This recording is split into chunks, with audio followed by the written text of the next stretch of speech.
Сәлем достар, бүгін өте дәмді пицца дайындайтын боламыз. Видеоны соңына дейін көріңіздер.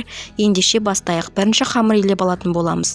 Ол үшін ұнға жылы суымызды құйып, дрожжымызды салып, қант, тұз, сұйық май және жұмыртқамызды салып, жұмсақ етіп қамыр илейміз.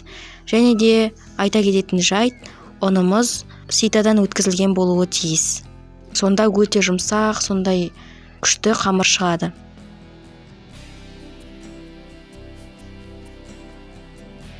Мен рецептте күнбағыс майын қолдандым. Сізде бар болса, зәйтүн майымен де жасап көрсеңіздер болады.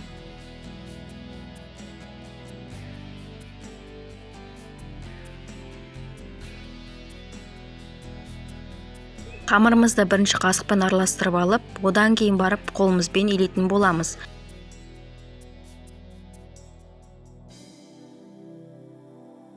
Қамырымыздың бетін жауып, 1 сағатқа, кемінде 40 минутқа қоямыз.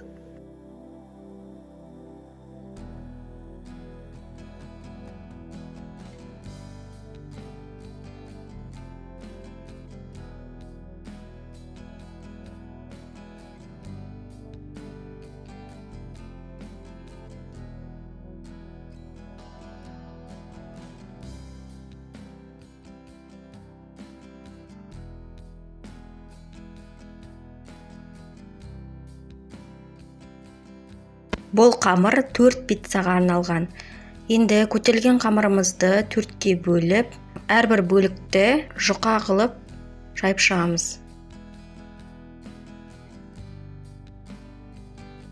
Қолдың көмегімен жайып шығамыз.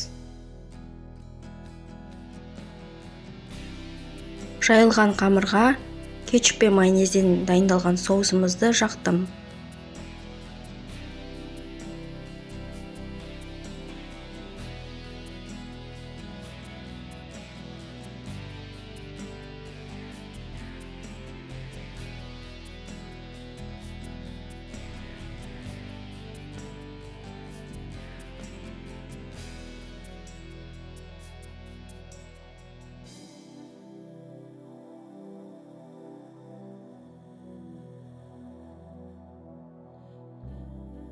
Қызанақ пен сиырды пайдаландым начинкасына.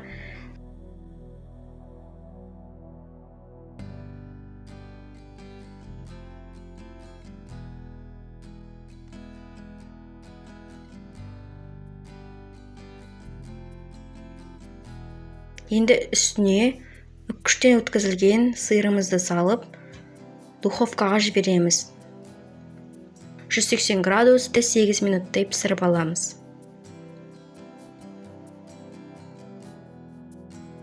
Бұл видеодағы екінші пиццаны дайындап жатқандағы көрініс. Екінші пиццаны сәл қалыңдау етіп істедім.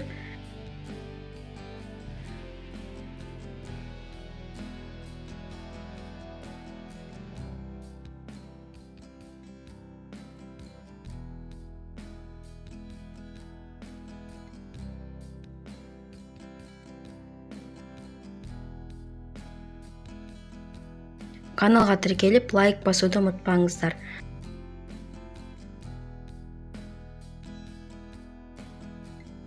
Міне пісті, біздің өте дәмді, сондай жұмсақ болып шығатын пиццамыз дайын.